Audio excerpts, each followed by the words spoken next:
Okay, we're going to go ahead and get started. Tēnā koutou katoa. Ko Catherine Lining Tokuingwa. I'm a policy fellow at Motu Economic and Public Policy Research based here in Wellington. For those of you who don't know Motu already, we are an independent nonprofit research institute. Our purpose is to provide well-informed and reasoned debate on public policy issues relevant to New Zealand. We operate as a research cooperative and we don't take an organizational position on issues. So a warm welcome to all of you who are here with us today in this beautiful space and all of you who are joining us online. We are so grateful that you can be here today and excited to see what insights come out of this conversation with our panelists. So I'll open with a karakia.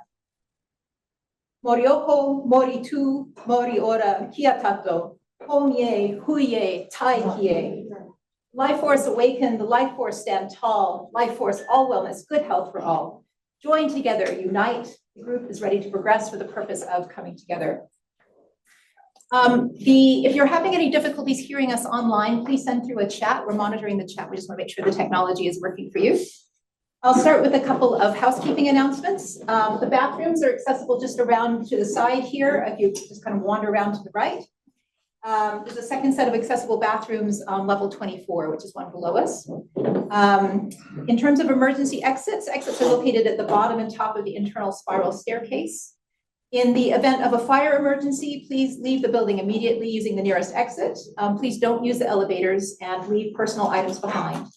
If you require assistance to evacuate, a fire warden can assist you. And in the case of an emergency with an earthquake, drop, cover, and hold, and you will get instructions on how to evacuate the building. The assembly area is in front of Midland Park with the waterfalls.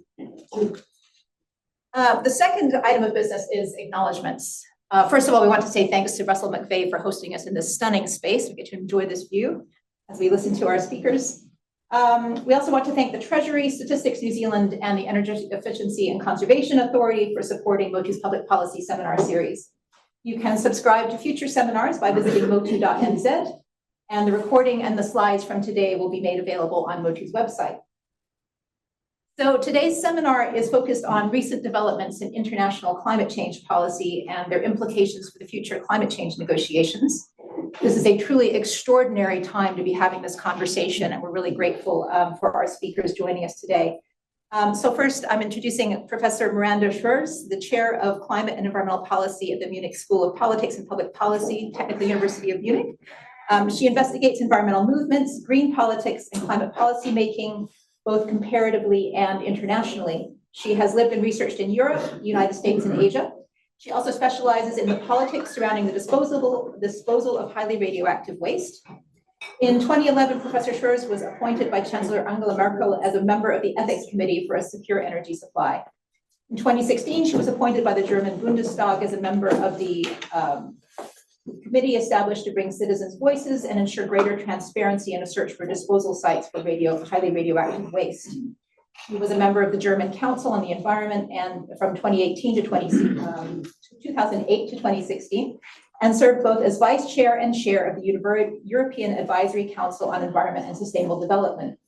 She was a Fulbright Fellow to Japan and Germany, which she'll be addressing today, and she spent 3 years studying at the John F. Kennedy School of Government at Harvard University. She also spent time at the University of Maryland and at the Free University of Berlin. And after we hear from Miranda, then I will turn to Kay Harrison for providing a New Zealand perspective. In July 2024, Kay completed a very distinguished tenure as New Zealand's climate change ambassador, leading New Zealand's delegation to meetings under the UNFCCC and the Paris Agreement. Kay now continues to seek solutions to the climate crisis by supporting nations and organizations that seek just outcomes, cooperation, and dialogue for our shared future. Kay works globally within the region and coalitions on all areas of climate action, including enhanced ambition through cooperation in carbon markets, effective climate financing, and sustainable agriculture. Kay attended Victoria University of Wellington, where she gained a Master of Arts in History and a Master of Public Policy. She was a Harkness Fellow at Harvard University and the Kennedy School of Government. We will then open up for audience Q&A, and people can send through questions online. We will be taking questions from the audience as well. Those of you online are welcome to start sending through questions whenever you're ready using the Q&A function, and we will monitor those. So Miranda, over to you. So thanks so very much. It's really a pleasure to be here. I have always wanted to come to New Zealand, and this is my first time here. And wow, what a beautiful place you live in. It's really, really gorgeous. So I am going to talk to you about what's going on in the world.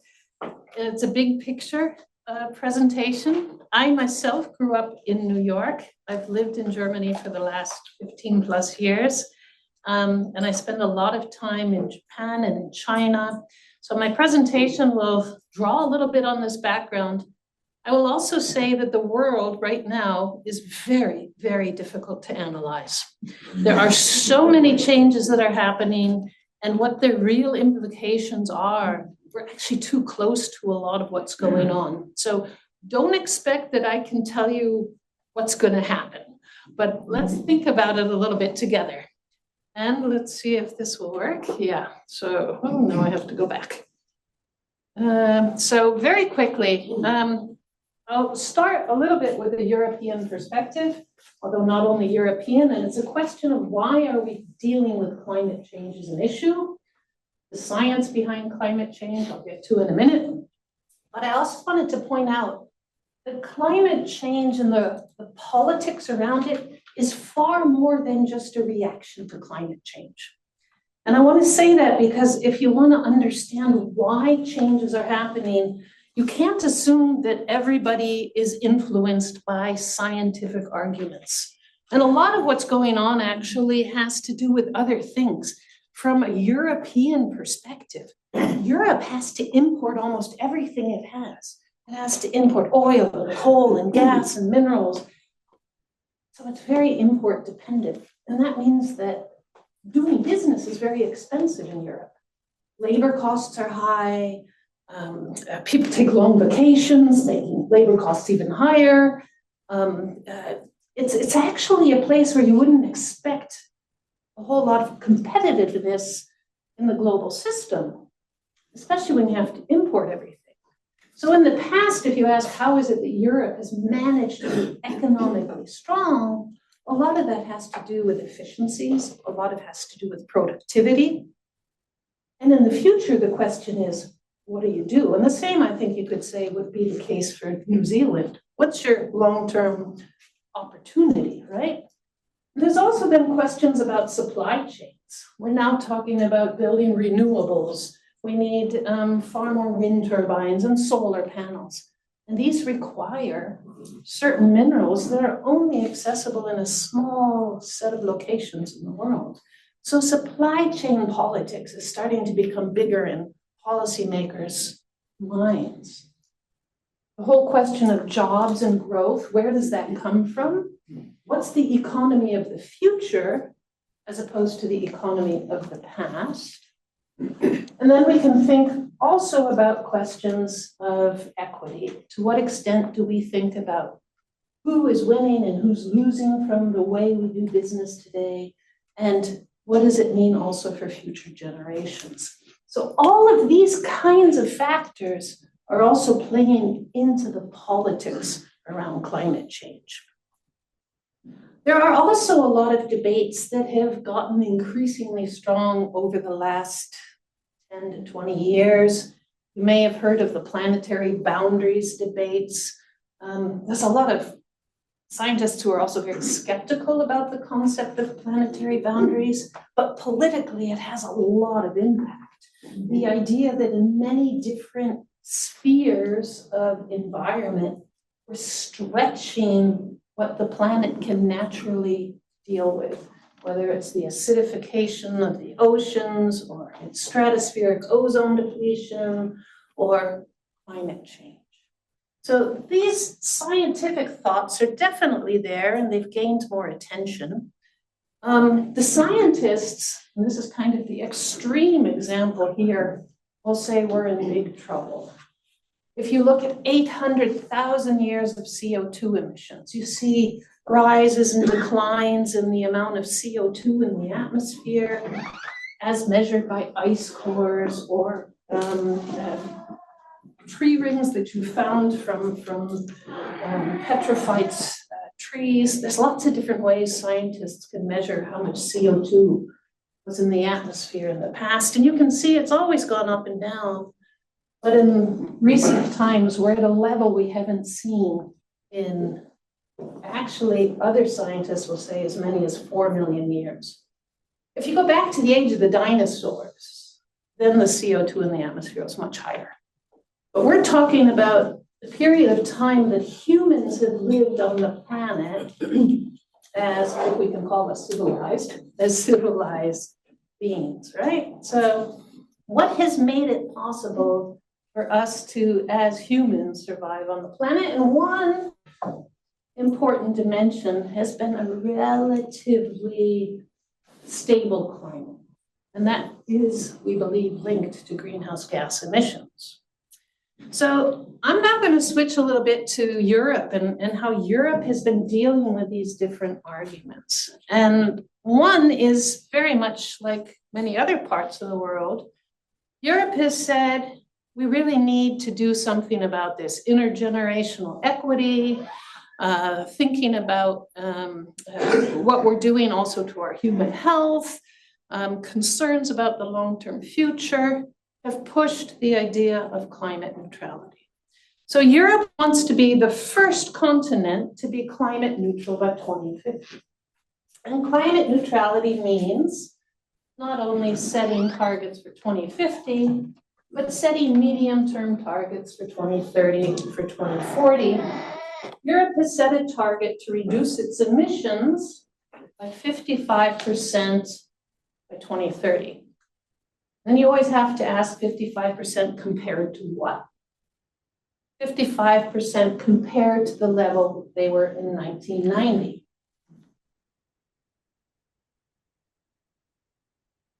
For Europeans, that has also meant a whole discussion about jobs and growth. So for the since actually 1990, Europe has been talking about the need to act on climate change. It has set various targets. Those targets have moved up. They used to be much weaker, they're getting stronger. And a lot of the arguments from an economic perspective has also been, we need to do this because this is a way to promote also new jobs. And you can see that over the last 20 years, there's been a fairly strong development in and around green jobs. 5.2 million full-time equivalents, year 2021, or a green economy that is approaching the €1 trillion mark. It's a very, very big and important market now for Europe. For Europe, there's also the argument we need to recognize that we're very dependent on resources from other regions of the world. So Europe is importing also the rare earth minerals that it requires for its renewable energy transition. And that many of these rare earth minerals are coming from regions with which there have been political ups and downs. So there's concerns about the supply chain. I mentioned that before. So one of the things that Europe is also starting to speak of much more is the need to shift to a circular economy. The circular economy is not just dealing with climate change. That's part of it, to say if we have a circular economy, it's good for reducing greenhouse gas emissions. But it's also a question of how do we reduce the dependency on imports also of raw materials. In the big picture, this is the global economy. If we look at the global economy, we do see two states that really stand out: the United States and China. Not surprisingly, given the size of their economies, the United States and China are about 50% of global CO2 emissions, about 45% now.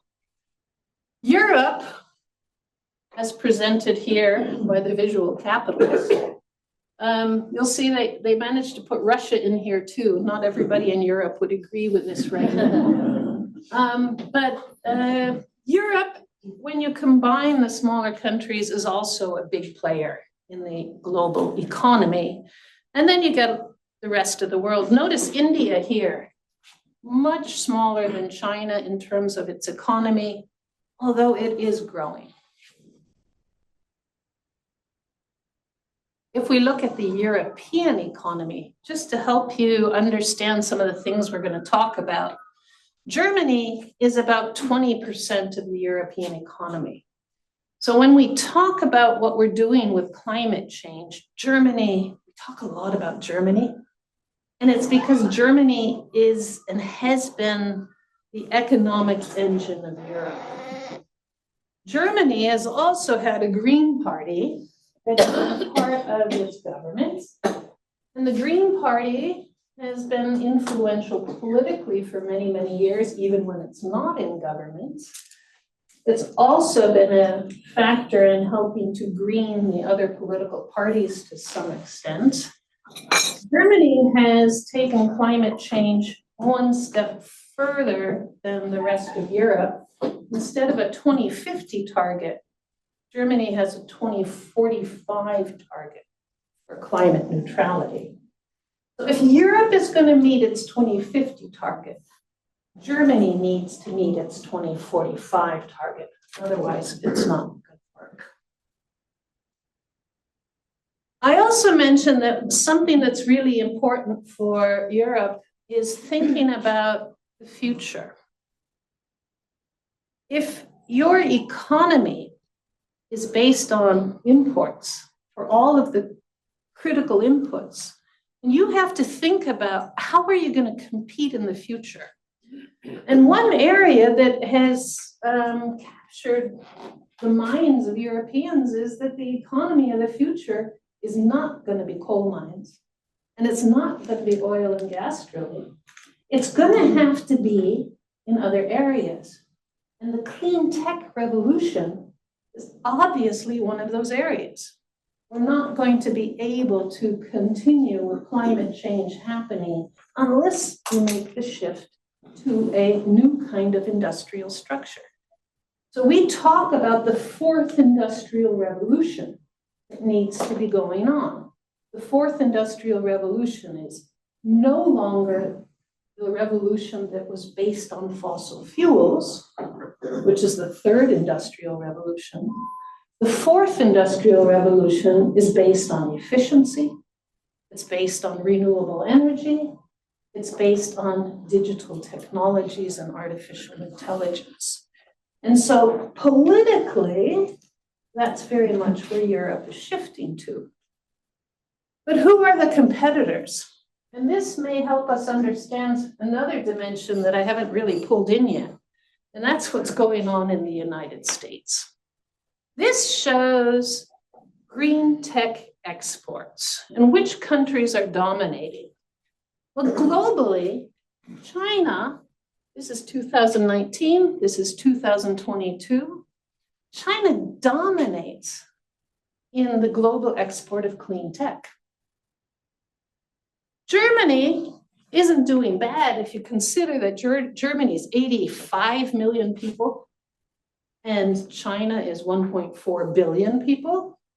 So in terms of population or even size of economy, Germany is really a big exporter still of clean tech. Take a look at the United States.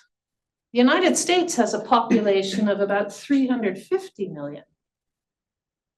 It's the largest economy in the world, and yet when it comes to clean tech, the US is losing the race. So for Europe, China has also increasingly been on the radar screen, sort of what's going on in China, how is that going to impact us? For the US, that's an even more dramatic situation. You can also see something that's happening in Europe that's even more dominant in the US, and that is the loss of manufacturing jobs.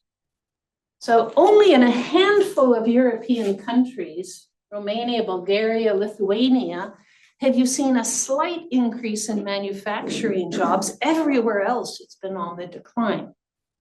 So you think about the rise of far-right parties, you see this anti-elitism, anti-climate, anti-science. It's probably also because a lot of people are nervous about their future. Where am I going to find my jobs?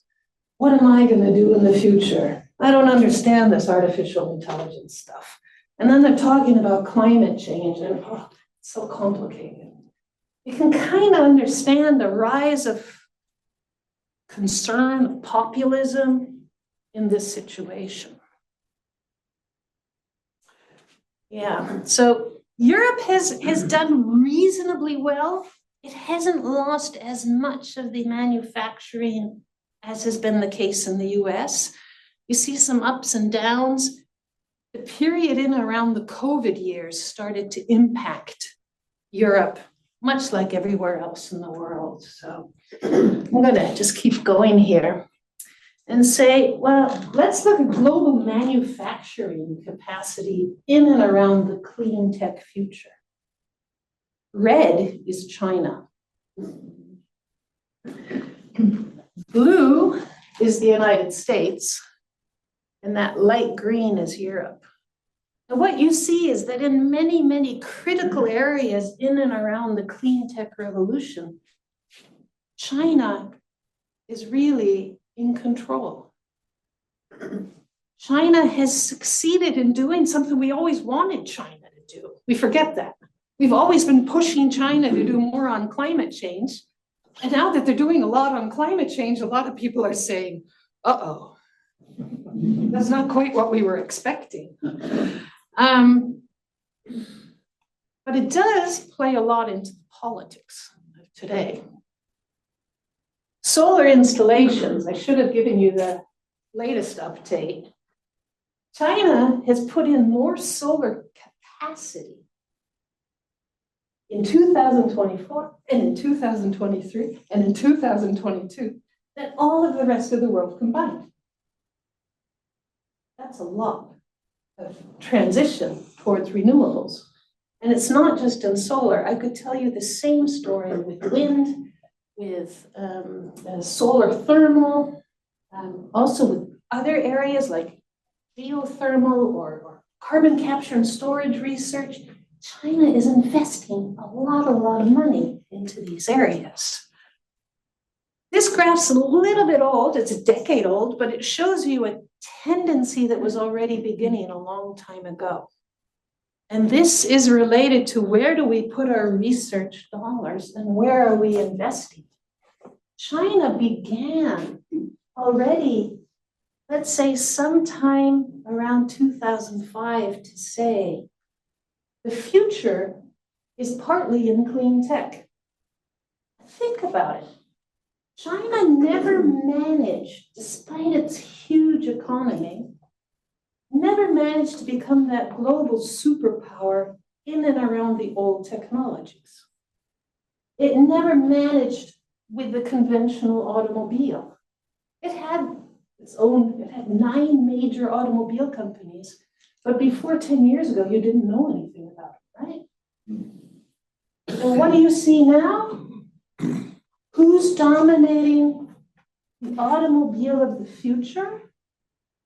China. The electric vehicles of the future? China. Yeah, not totally. I mean, there's still other automobile manufacturers that are there. But it shows you that China has been very strategically thinking about the economy of the future. Has it been driven by climate change? Maybe. But I'm pretty sure it's not just climate change. Those other factors I was telling you about, China is thinking about how do you become stronger and more competitive in the future? Well, you invest in the economy of the future. And the economy of the future, at least we think, is going to be in and around clean industries, renewables, digitalization, artificial intelligence, new forms of mobility. So if this is the situation, and then you say, well, it's not just domestic, it's also international. China has also started to become a foreign policy player. Until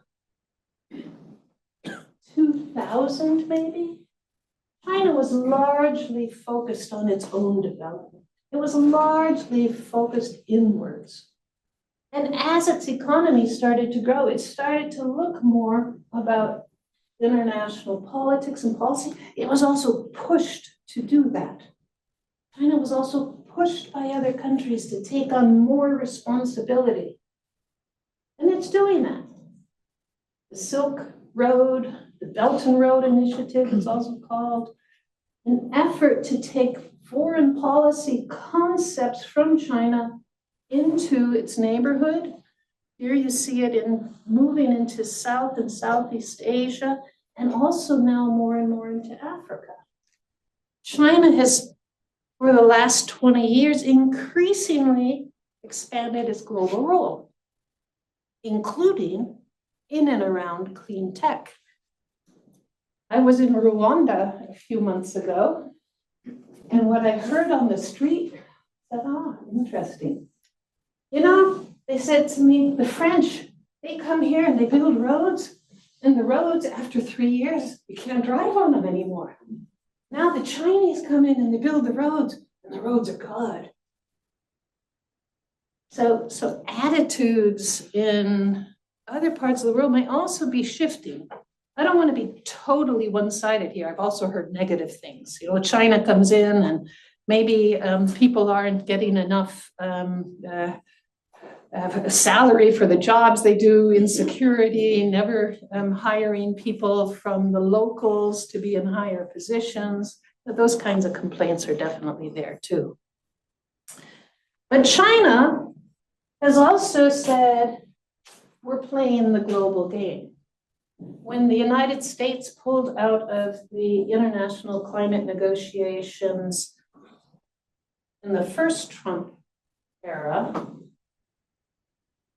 Obama had succeeded in negotiating with China, and China agreed to its own nationally determined contributions, and then came out with a 2060 climate neutrality target, saying that at least no later than 2060.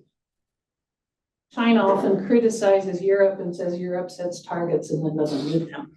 China says we set targets and we meet them.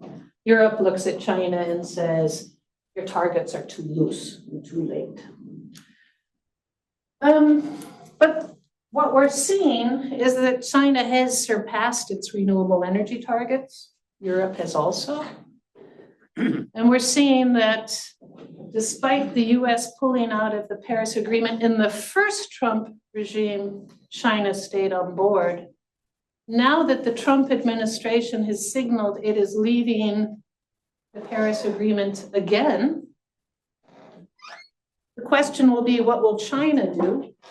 And I don't see China pulling out of the Paris Agreement. China has an opportunity here that is enormous. China can be the good guy.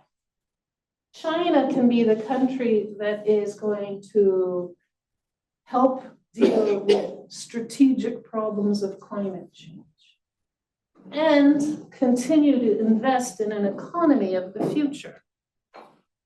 So maybe I'll jump over this. You can also look at China's 14th year, 5-year plans and see what they had achieved and wanted to achieve. You can see that they actually did more than they had planned to. So I say we now, in a sense, have a green industrial Olympics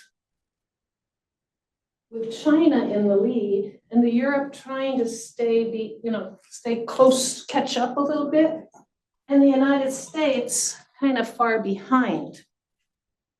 The Biden administration saw this going on. The Biden administration introduced 2 very big climate acts, the Inflation Reduction Act and the Infrastructure Investment and Jobs Act. You don't see the word climate in them.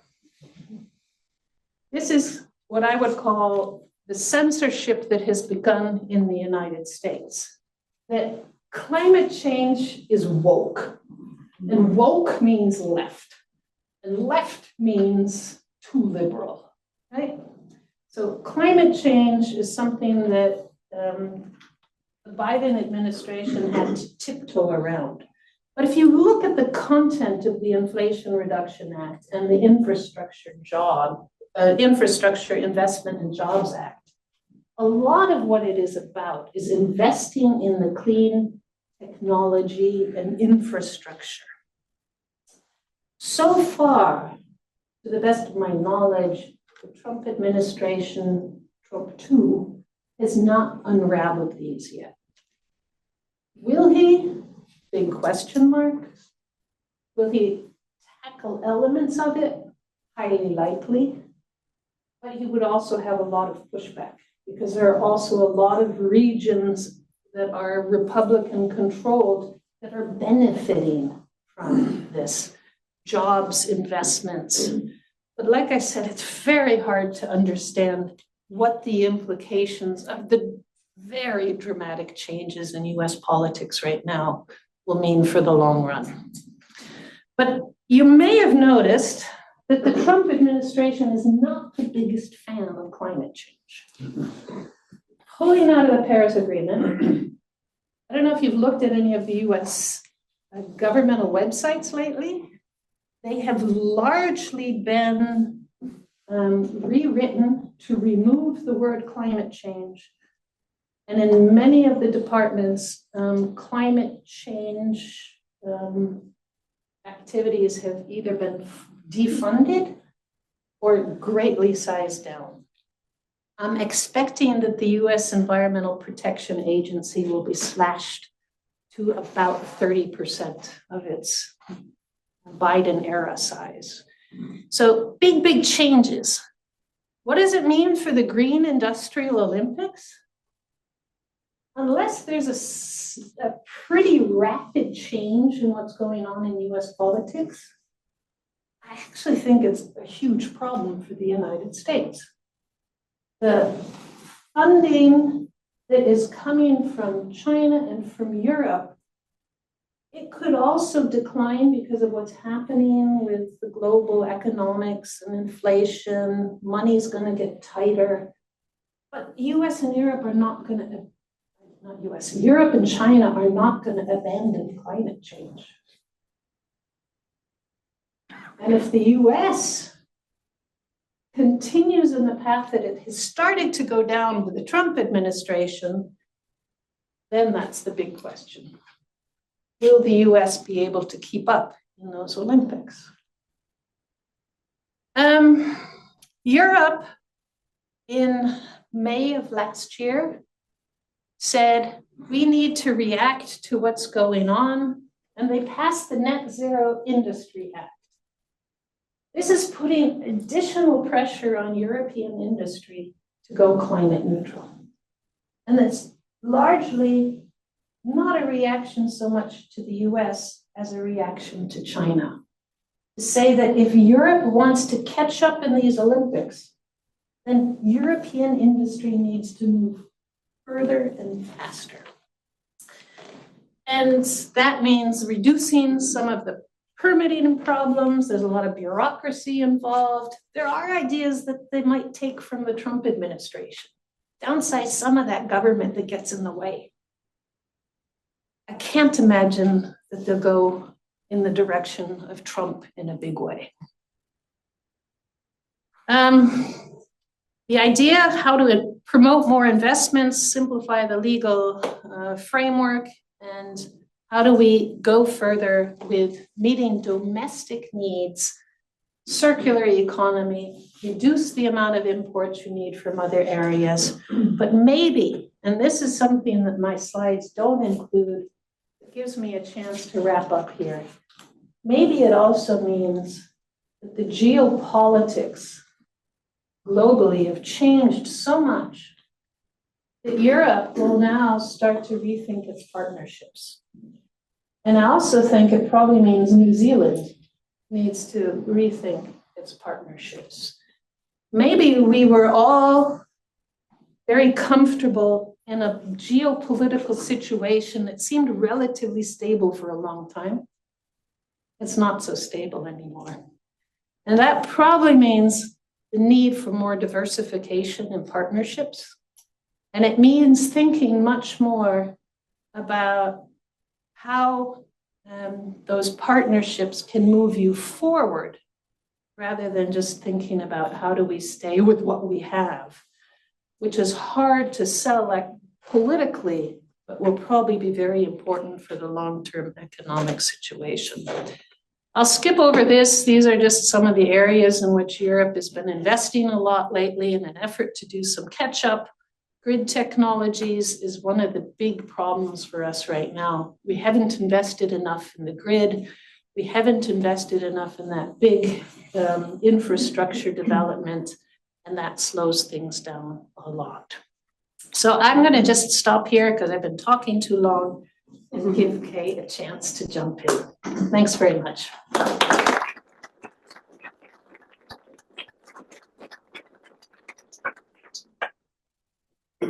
And I did something really unfair to Kay. I switched my slides on her. She's like, I didn't prepare for this set of slides. Tēnā koutou katoa, ngā mihi aroha kia koutou. Thank you so much, Miranda, for your talk this morning. And I just want to acknowledge that this is a really hard job being a responder. I'd like everybody's sympathy right now. I didn't get to prepare in advance, which is what I prefer to do. And of course, what I did prepare was based on a set of slides that were not delivered today. So bear with me. But in fact, you gave me a perfect segue to what I did think would be useful to talk about, and that is New Zealand and the world in this context. And I see some very distinguished people in the audience who are far more versed in foreign affairs and politics than I am. So forgive me, these are going to be my musings on this talk we've had this morning. So first of all, New Zealand's, I thought I'd start with New Zealand's domestic situation, because as far as we are from the rest of the world, you can see in New Zealand politics at the moment some of the symptoms of what we are seeing elsewhere. We don't see it in perhaps the extremes, but what we have seen in the change of government from the last coalition government to this coalition government is definitely a lurch away from very concerted climate action, some of which has been quite mind-boggling, shall we say. And I think this is something we're going to have to deal with when we think about Trump and when we think about, it's like, we've got to get over that, but this is crazy. Why would you do this? And deal with it as it is. So, for example, the winding up of the use of emissions trading, auction revenue for further climate action, or also for climate finance that we provide to developing countries. Why would you do that? The immediate imposition of massive RUC charges on EVs, and the fact that EVs are now cheaper than ever, but we've seen a downfall in their uptake. Why, crazy times. Our NDC. Now my commentary on our NDC, which was the massive increase in ambition from 50 to 51%, that's really, two sides to this story, right? On the one hand, the Paris Agreement is very clever. You can't fiddle the numbers. You can't provide an NDC that is lower than the previous one. However, what you had was a cabinet that sat around there's a great word in Māori, to think mistakenly, but we have to say it in lots of words in English. But they think mistakenly that they had extreme and unreasonable ambition foisted upon them by a Labour-led coalition government in the form of our first NDC. This is completely untrue. In fact, the John Key government set the level of ambition based on the fact we had to have a target greater than our last target, which was 2020.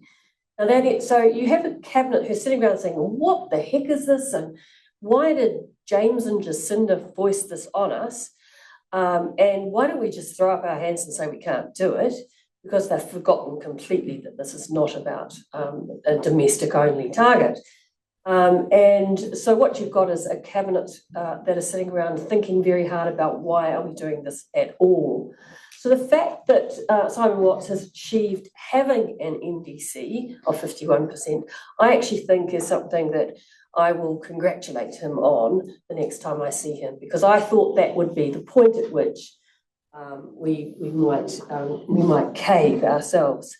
But why didn't New Zealand cave? And why doesn't New Zealand cave at moments like that?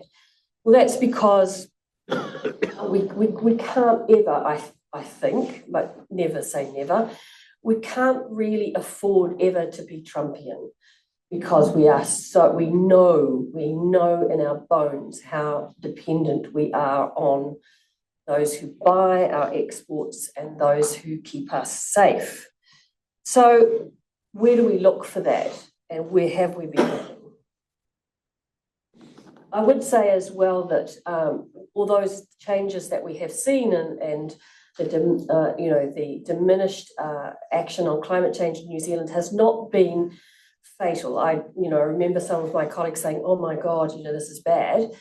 Yes, but we haven't had, for example, the dismantling of the Climate Change Commission. We haven't had the repeal of the Climate Change Response Act. We are still in the Paris Agreement. We live to fight another day. This is a war, not a battle. But equally, we should work very hard not to make it a left and right scenario, because it's not. Now, so thinking about our friends and picking up on Miranda's talk here, China. It has always been in China's best interests to fight climate change. They have always recognised that there is nothing but advantage for them. On the one hand, they have suffered massively from the impacts of climate change. Secondly, they saw and grasped the opportunity, the economic opportunity, and we've seen that now played out. It's phenomenal. They are the economic powerhouse in clean tech. Thirdly, they want to show leadership in the world. It's a bit like, I remember years and years ago they talked about waiting for the sleeping dragon to wake up. They want to show leadership, and they want to be part of a global world order in which their values are prominent. And it seems to me that much of the rest of the world is enabling them to do that. And so where does New Zealand stand with China? Well, we have always had an interesting relationship with China, a pretty good relationship with China. Our early moves in free trade, for example, our cautious and careful management of the difficult aspects of China that we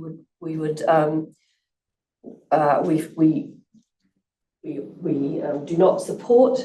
But at the same time, China has always shown quite an interest in maintaining New Zealand as the example of how we can be friends with people from the West, as we are noted to be. So China is, we have to keep our eyes on China. With the US, this is where really, I'm hoping someone will give a talk someday that explains it all. My husband's young grandson has just started university and he's doing international relations, and he brought the textbook round to our place, and it said all of these truths, and one of the truths is that you don't mess with a good neighbor that you rely on. So for example, if you're the US, you don't mess with Canada. And so this young man at the age of 18 is saying, well, hang on, so his reality and his textbook are not matching at all. So I don't know what his lecturers are going to do about that for him. But so, yes. Can I just interrupt and say, several people are messaging, can we stop screen sharing so that they can see the speaker? Give it a go. Gosh, I would have put makeup on.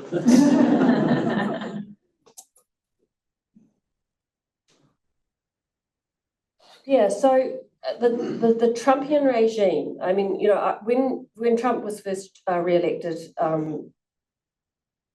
you know, the second time, I thought, hold your nerve.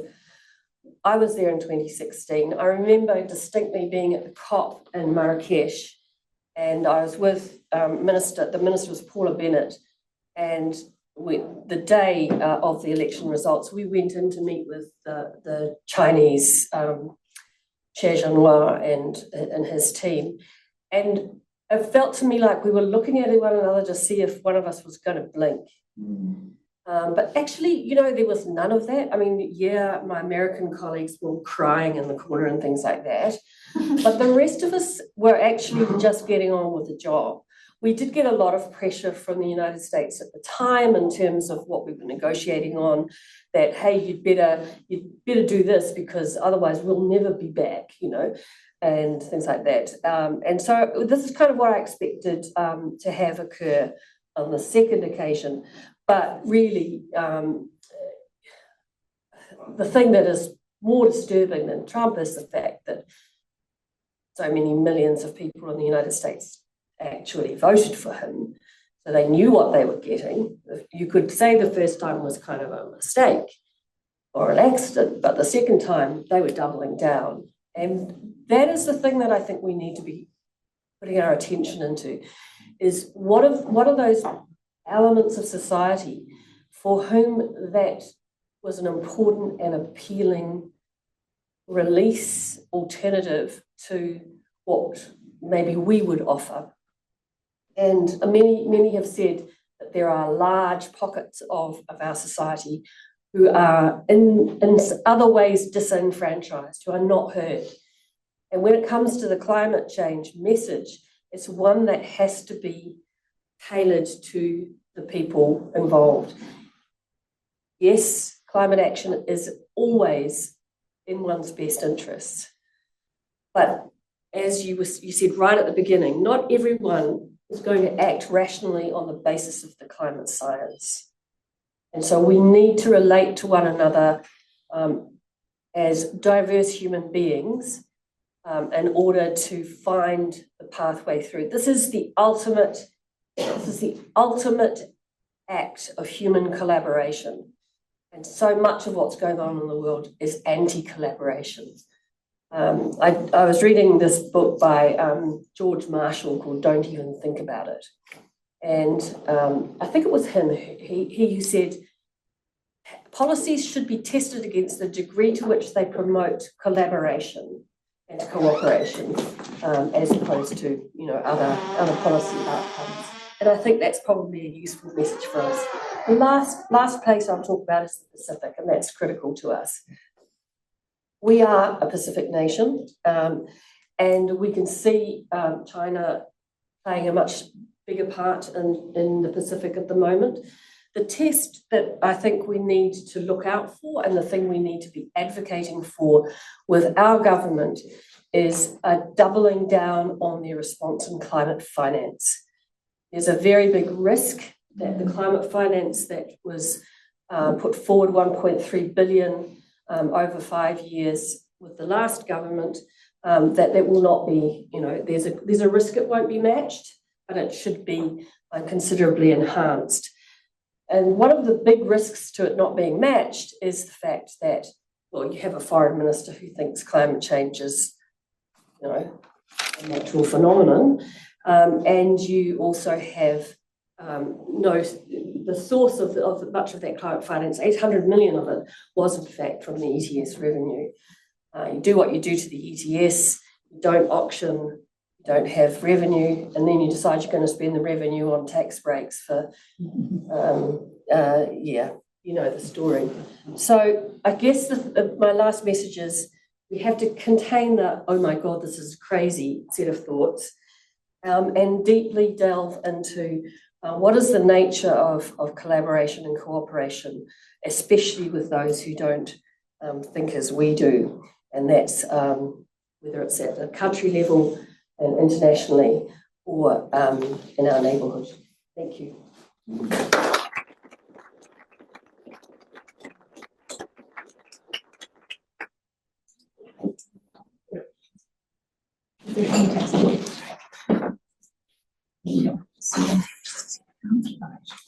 All right, let's go ahead and assemble for a panel.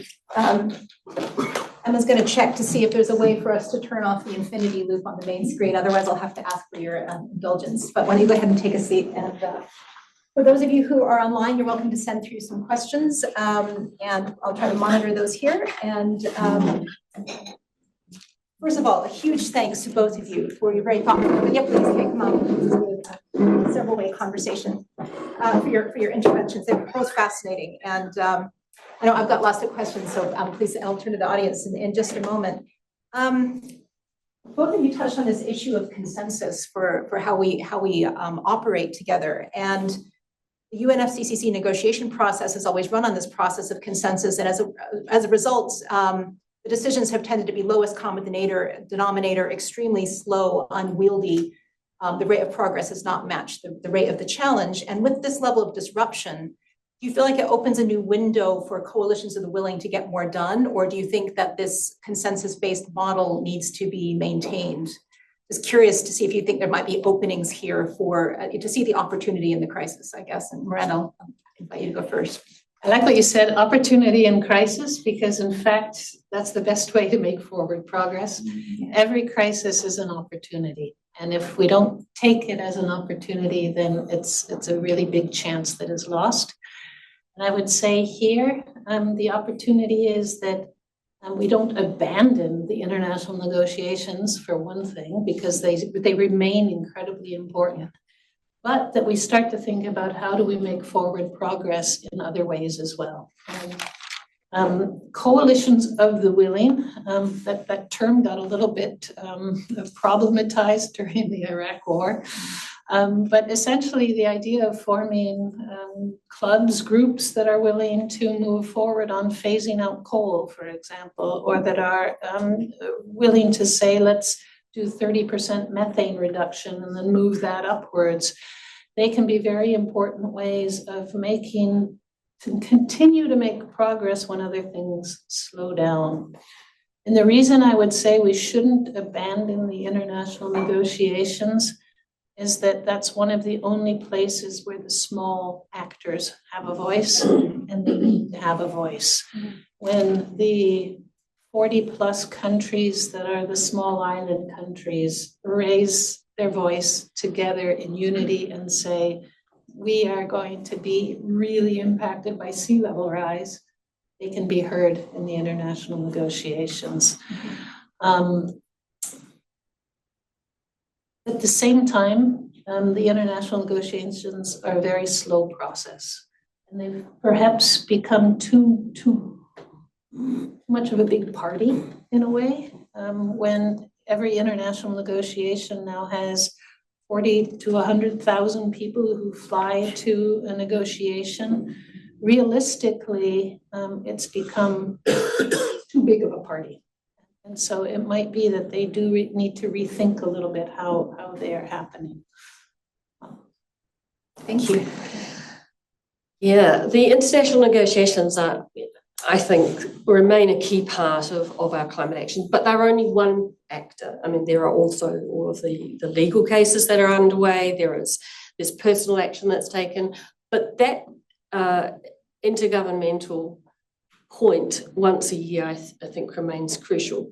I think when people say, oh, it's a waste of time, it's a waste of money, we should build something else, well, we could spend 10 years building something else.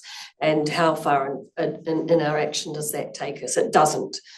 One of the things that struck me, and maybe I have learned to perceive when paint is drying, but I do recall being at the COP in Paris in 2015 when New Zealand showed leadership by signing a communique on ending fossil fuel subsidies. Now, that was kind of a niche out there coalition of the willing type thing. Chipped away at it, worked with others, wind forward to Dubai and COP28, and the entire world agreed that we would transition away from fossil fuels. And we had also in Glasgow the attack on fossil fuel subsidies there. So the entire world was saying that. And so global governments, the entire world represented at a COP, can say things and can, even if they don't necessarily act in good faith on them afterwards, they do set a direction. I guess the thing about all of the people going there, I would feel reluctant to say to someone, your passion for working on climate change is not quite strong enough to warrant you being allowed to go to a COP. I think the fact that so many people go is a sort of it's a lightning rod moment every year when we should and could hold each other to account. I recently drew a parallel between the Paris Agreement and the Treaty of Waitangi in my submission on the Treaty Principles Bill. People saying the Treaty of Waitangi set in stone in 1840, blah, blah, blah. I said, it's an international treaty. International treaties are not ended on the day that they are signed in 2015 or 2016. They require the development of rules and understandings. And in fact, in the case of the Paris Agreement, we require meeting every year to check whether our original goals that we set out in the Paris Treaty are being attended to and delivering in the context of new science, etc. So really, for those of, this is a New Zealand audience, and so you will perhaps be able to see that parallel as a way of reflecting back on the Paris Agreement as well. Thank you very much. I'll open up for questions. Anyone here? Yes, in the pink sweater. Thank you for the presentation. I'd like to know Trump's tariff policy relating to climate change program, because the importer have to pay more for the cost of goods, so the price will go up. In climate change activity, you need money. So how would Trump tariff policy affect climate change activity?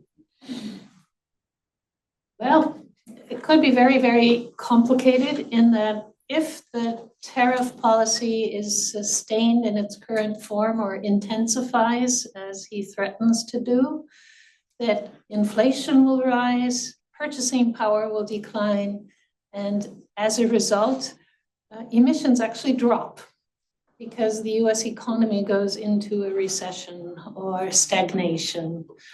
The other possibility is that the impact in the short term will also hurt very much because there will be less financing for all climate-related activities. We're seeing cuts to many of the departments that finance climate science, like NOAA, or to departments that have been engaged in international climate activities, including USAID. I think if the Republicans were sitting here, they would probably say, yeah, but the goal is you have to maintain this period. The goal is to reduce the size of government, make everything more efficient, reduce taxes, stimulate the economy. I don't see any of that happening in a short term. What it would mean in 5 years' time, I can't predict. I really don't know. But my big concern is that what the United States is doing to itself right now is really, really hurting its international standing on climate change, as well as the strength of its international scientific research. Many of the companies are so big that it might not matter to them. If you are one of the mega companies, you're bigger than many countries in the world. So you might be able to withstand and keep your R&D going. But I really do fear that the US politics right now, which is turning to parochialism, will mean that the US is standing globally, especially in the climate area, is going to decline. And it opens the door Europe is saying, let's take advantage of this. Let's get the American scientists to move to Europe. And then some people are saying, no, we need to keep the US strong scientifically. That's not a good strategy. But that's the shift that I'm starting to see. Kay, do you have anything else you'd like to add? Thank you for the question. We'll go to this side. Yeah, John. Could I just build on that issue of American climate science and research in that area? So Jonathan Boston, Victoria University. I read, I think a few days ago, and this may be inaccurate, that the Trump administration is looking to cut around $20 billion out of climate-related research. So this will be downsizing NOAA, EPA, USAID, et cetera, et cetera, et cetera. We put it all together. And I mean, that's a staggering amount, but also the US supports a whole variety of databases and monitoring arrangements and satellites and ocean monitoring, et cetera, that is relevant for the whole global scientific community. So I guess my quick question is, what are the potential implications of that for the capacity of the global scientific community to do things looking out, the next 5 years or so? And then I had probably a question for Kay, if I could.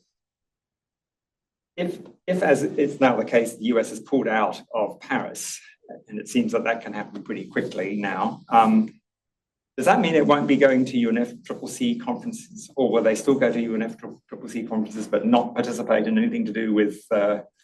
I'm just a little bit bewildered. Start with the science question, and then we'll go to the technology.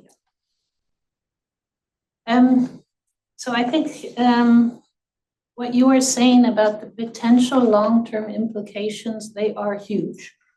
If follow-through continues, NOAA is perhaps the leading scientific source of information on oceanographic climate-related issues and a lot of atmospheric as well. If the Mauna Loa CO2 monitoring were to be ended, we're already seeing substantial cuts in science programs, also in health-related programs.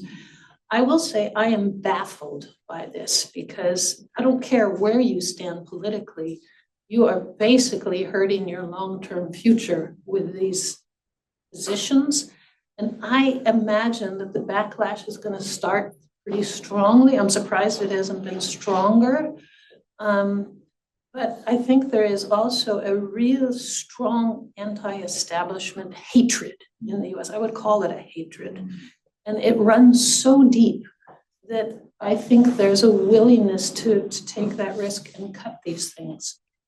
Europe, again, is seeing an opportunity here. Europe may just well jump in, expand, triple, its research and development funding in these areas if it can. Financially, that won't be so easy. And then there's the question of to what extent is this the opportunity for China to move in? And what I think the Trump administration has totally underestimated is what China is all about. China can withstand a financial crisis for years in a way the US can't, because the Chinese have lived through extraordinary times in the past as well. And they know how to suffer and survive it. And I don't think Americans do. I don't think Americans have that same cultural experience with hardship that the Chinese do. Will the Chinese be unhappy? Sure. Do they all love their own government? No. But it's a different culture. And I think the Trump administration is really underestimating. And I think the Chinese think long term. And the Chinese are very, very likely to say, okay, let's use this opportunity. Okay, the US and the UNFCCC. Everyone was very concerned that Trump might want to exit from the convention as well as the agreement, and he hasn't. And so that means that the US will attend all of the negotiations. When there is a Paris-specific item, they would not have the right to speak in it, but I think they wouldn't be excluded from the room. The irony is that the US in particular, but New Zealand as well and other countries, have tried to push more and more of the activity of the negotiations into the Paris context. And there's been a resistance led in part by China and supported by Saudi Arabia and others to push as much as they can back under the convention. And that's because the convention contains the basic bifurcation of developed versus developing world, and release, there are obligations only on the developed world under the convention, to the point where, for example, the gender action work plan that was agreed in Baku last December or November, whatever it was, has no references to Paris whatsoever. So any work that might have done on considering issues relating to women and girls under Paris action, like NDCs or anything, cannot be discussed. So it's an ironic situation that you've got China and others pushing for the convention, and that is where the US will remain. And the US having tried to push things into the Paris Agreement because the US's interest there is that bifurcation is much more contained. So they'll be there. They'll be alive and well. We just have to continue to pray that they will not leave the convention, because it would be very, very much more difficult for them to re-enter that. But it's easy peasy for them to join back again into Paris. I was reading an article on this. I think lawyers are trying to figure out the answer to the question about the UNFCCC as well, and whether the Senate would be required or not, and then how you'd re-enter. I wish we weren't even considering these questions. I'll take a question from online. There's a two-finger over there. Oh yeah, go ahead, Mark. Yeah, follow on. You can have your online question if you want to. Yes. Is it a direct follow-on to this? No, it's a separate question. Okay, then I'll hop online. I'll come right back to you. Then you'll get the next one. So here's a question from Alexis Belton. How concerned are you that the EU's commitment to the action of climate change could be threatened by the rise of the populist and far right in Europe? And relatedly, to what extent does the proposed Net Zero Industry Act represent a change from the EU's previous approach to driving emissions reductions, perhaps relying to a great extent on emissions pricing under the EU ETS? So the rise of the populist and far right and the Net Zero Industry Act compared to emissions pricing. Any reflections on this? The rise of the far right is certainly also having a lot of political play, political impact in Europe.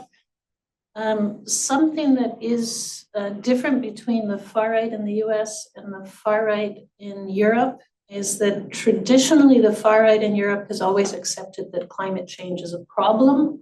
They have just not agreed to the measures to address it.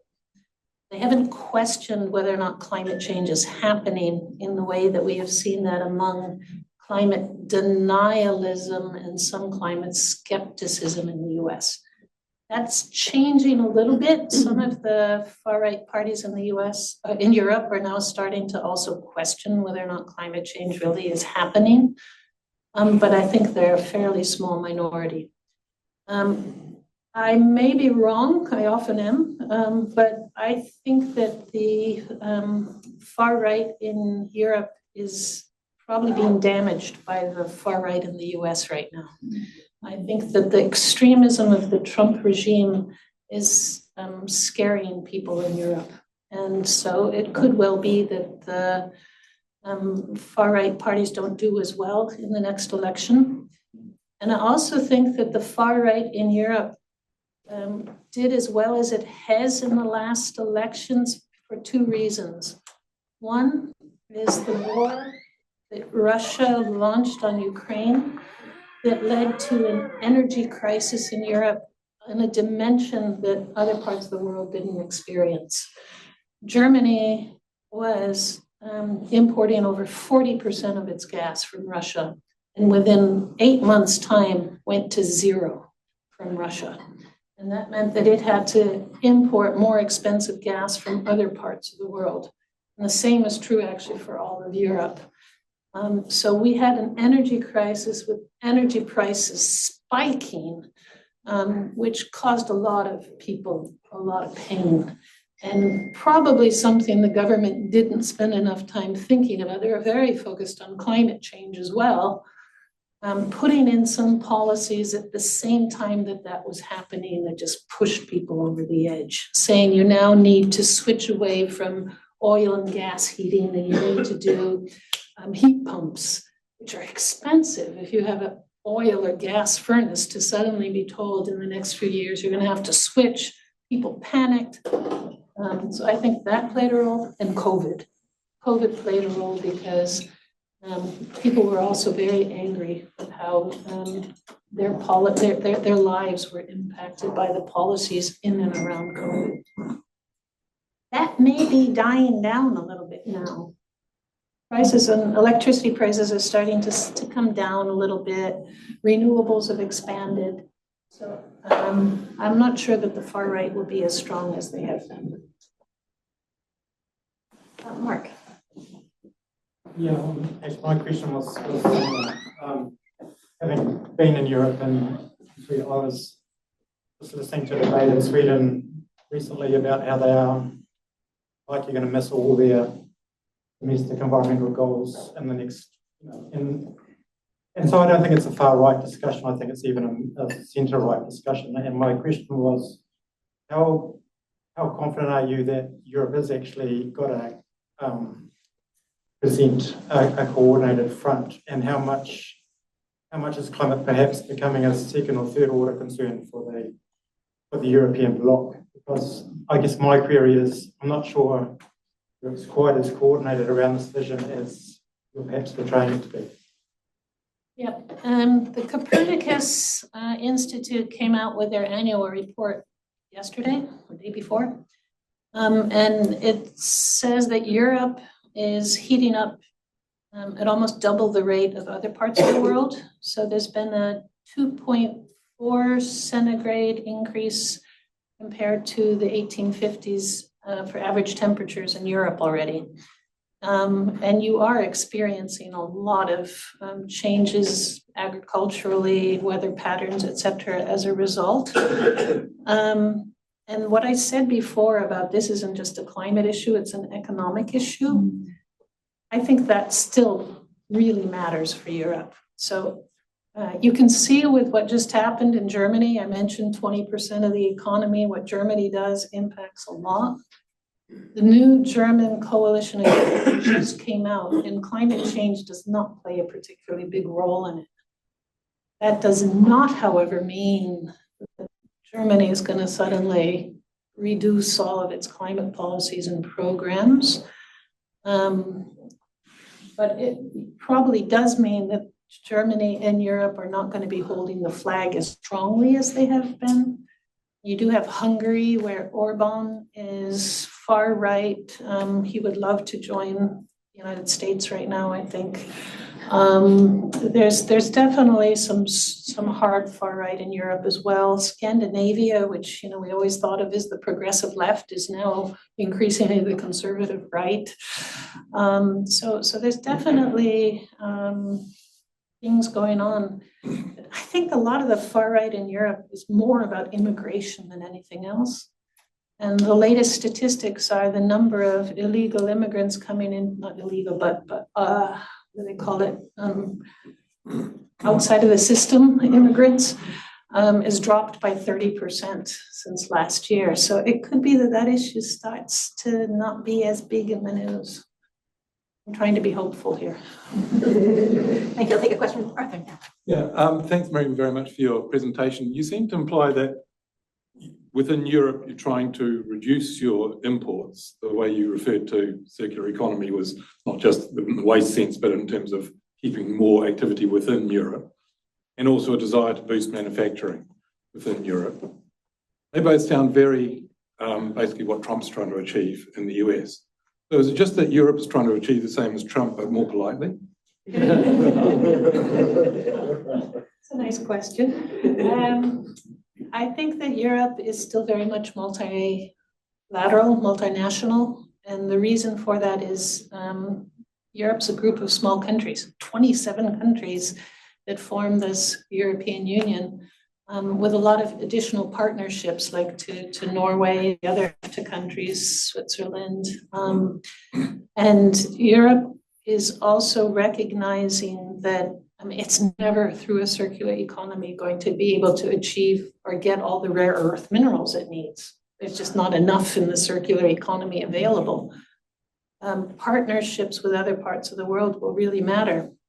I didn't spend much time talking about Africa, but actually I think what's going on is the new neo-colonial look at Africa. Which of the big players are going to have the most influence on Africa and the best ability to establish relationships that help them get the resources they want? And Europe has traditionally been very strong in Africa. Europe has the huge historical problem of the neo-colonialism. China's moving, and I don't know what the US is going to do. I don't think Europe will give that up. But some of what's going on in Europe is similar to the US. And in Europe, we often say what the US does, Europe does 10 years later. I hope not in this case. There's a question here online. I'm going to bounce off of it. This is a question from Joanna Santa Barbara. I'm interested in going further with work on lobbying for New Zealand's expanding climate finance for Pacific nations. Can you advise a pathway for such work? And I'm going to bounce off that a little bit. And this issue of cooperation and support for developing countries to help accelerate the low emission transition is absolutely critical. If countries stick to their own patch, we're just not going to make it. And so I'm interested to hear your observations on what's happening in Europe in terms of climate finance and cooperation with developing countries. And then any thoughts in the Pacific from you as well, Miranda? May not focus there, but maybe Kay, that one's more for you. Any thoughts on how to raise the profile of the needs for climate finance in the Pacific? Miranda, I'll start with you. Okay.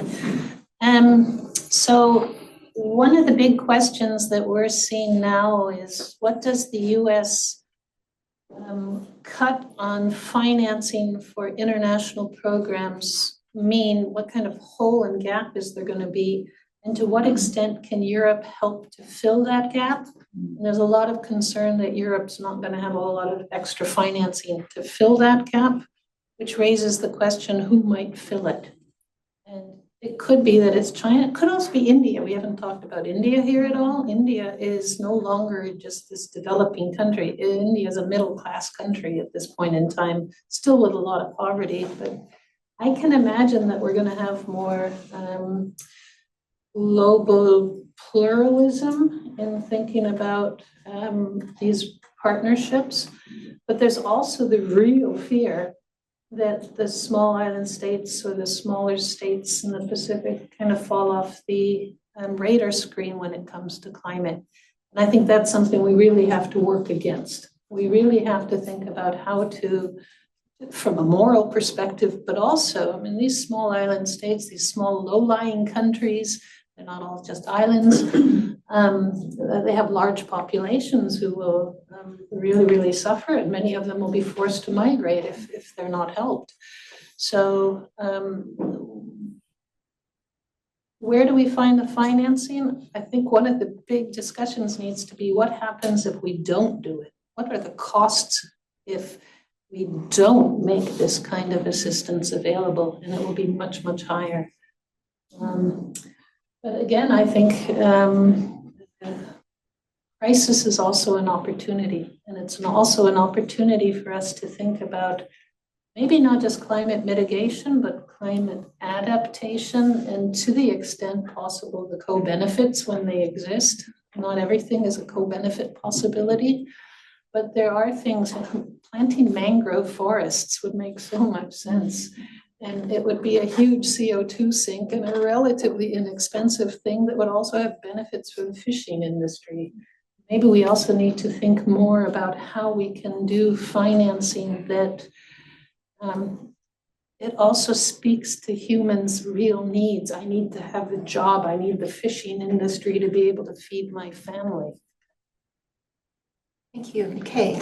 Wow. Okay. 3 angles to this. First of all, the COP last year was meant to decide on the new collective quantified finance goal.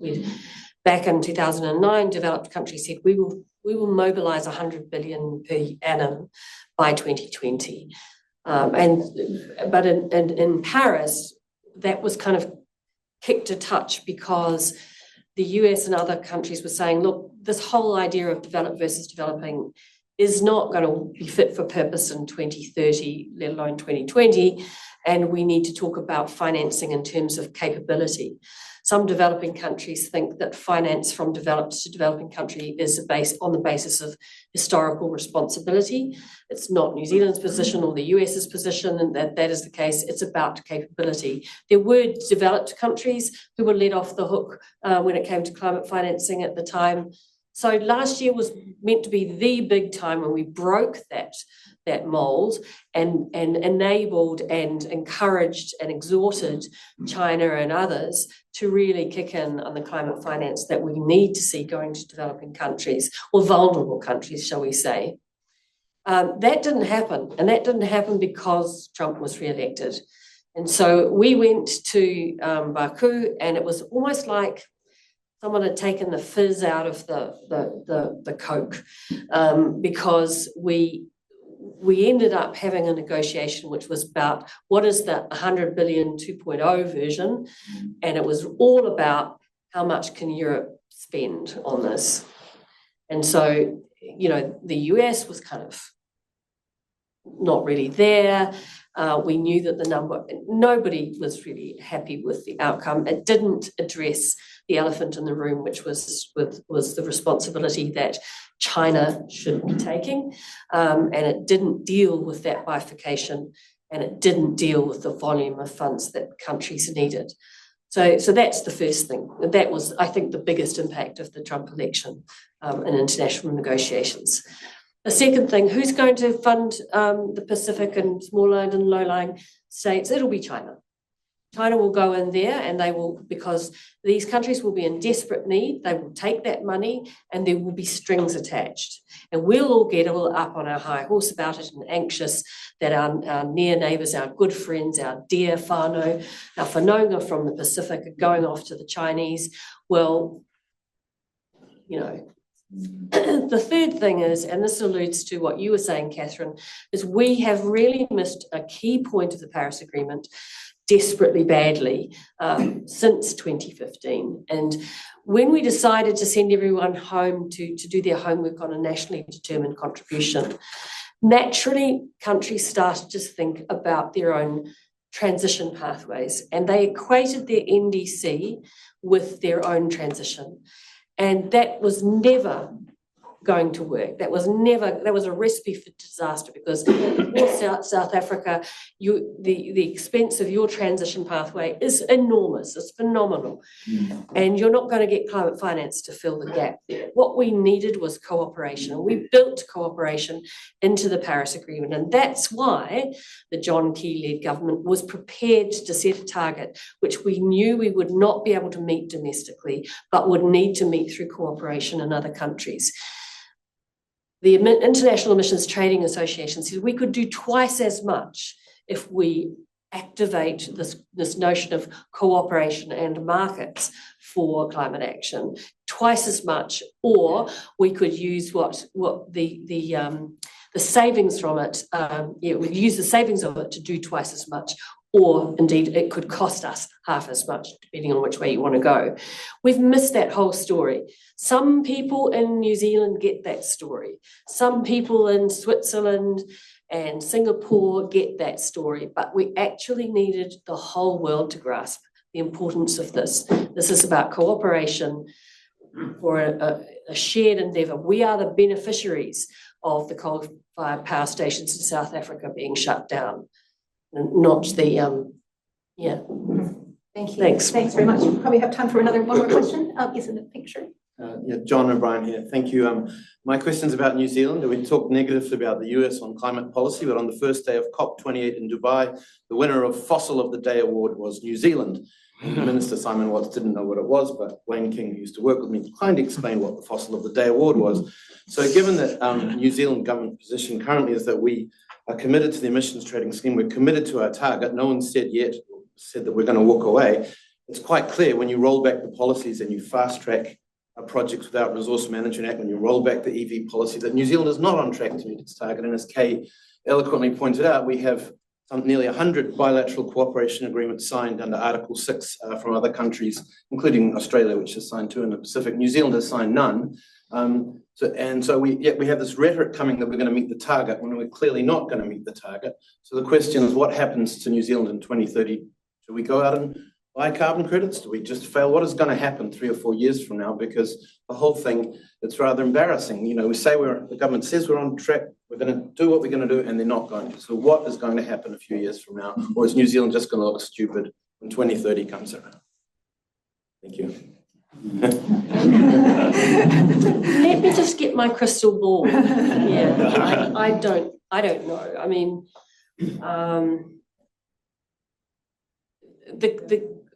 a lot of people then turn to hoping that the provisions we've made in free trade agreements might lead to some degree of pressure on New Zealand to make good on its commitments. And there, you know, people frequently say, will the EU free trade agreement or the UK free trade agreement provide that impetus?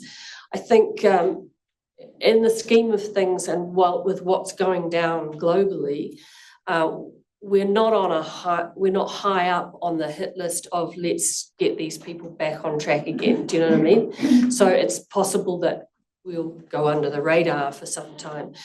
Although, you know, we don't want this to be a bipartisan issue. Maybe if there's a change of government, that would step up. But what we found was the John Key-led government was very active in trying to find trading partners so that the cost of our target would not be crippling to our domestic economy. They put a lot of effort into that. And as soon as the Green Labour coalition came in with New Zealand First, that was not an option. And it was particularly New Zealand First who went never, never, never. And they are still saying never, never, never. It took some time for Labour and the Greens to recognise the value of Article 6. And you know, it's possible that if there's a coalition in the future of them, they may be willing to do that. But if they're different people and they don't get it, it takes a heck of a lot of learning to understand Article 6, to understand our NDC, and to understand the benefits of cooperation. I think they just think that New Zealand was cheating, but a lot of people, it's never pointed out in the media that actually by buying 100 million credits under Kyoto at a low cost, it actually saved the New Zealand economy several $billions. So it's never pointed out that if you sell high from New Zealand and buy low, you actually create an opportunity, which is what Singapore is doing, which I wish New Zealand would do as well, but we're not. I mean, from my perspective, it's never too late to start making better decisions. And Very we can always start to make things better. We still have 5 years before 2030, and this is not just an issue for 2030. I mean, the target is a progress indicator. It's not the point. The question is, are we preparing our economy to compete under global carbon constraints? And the answer to that is no. And are we doing enough to help developing countries bend the curve for our own interest? And the answer to that is no. And I think we can do a lot more in those 2 areas. We're going to need to wrap this up. It's been a fantastic conversation. What a privilege to have both of you sharing your expertise with us today. Thank you so much. Please keep coming back to visit your family, and we'll look forward to watching how the debate unfolds. I was reflecting on this. I just wanted to close with a quote that I love. There's a book on my shelf at home that I turn to when my heart gets really heavy with the state of global affairs, and it's Why We Can't Wait by Martin Luther King Jr. And I'll leave you with his words, which were spoken in the context of US civil rights, but apply the same to climate justice, both global and intergenerational. He said, "We can, of course, try to temporize, negotiate small, inadequate changes, and prolong the timetable of freedom in the hope that the narcotics of delay will dull the pain of progress. We can try, but we shall certainly fail. The shape of the world will permit us the luxury of gradualism and procrastination. Not only is it immoral, it will not work." Continues, "As certain as it is that a planned gradualism will not work, neither will unplanned spontaneity. Sooner or later, all the peoples of the world, without regard to the political system under which they live, will have to discover a way to live together in peace." So I wanted to end on a positive note of hope, and We'll see what the future holds. And wish you all the best, both of you, with your future work, because it's so important. Thanks to all of you for making the time to come, all of you who were online, and I'll do a closing karakia. Yato kia tatu katoa, te aio te aroha me te maroto, ti he maori ora. May peace, love, and safety be upon us all.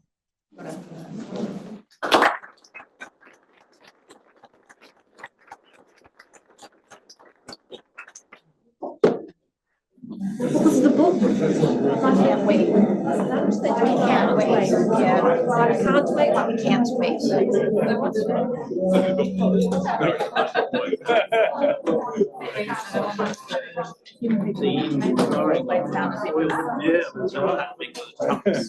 Thank you very much. I'm in tonight. Yeah. Well, see you at 6 I'm going to a wedding. My cousin's son. Are you? How are you? Where are you now? What I saw yesterday.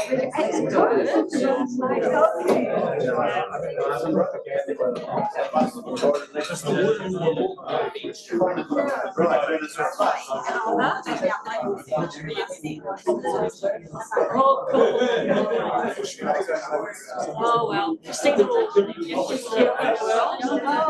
so if you do that, Christina, follow Christina. Okay. And so I was like, afterwards, I was like, Thank you. I'm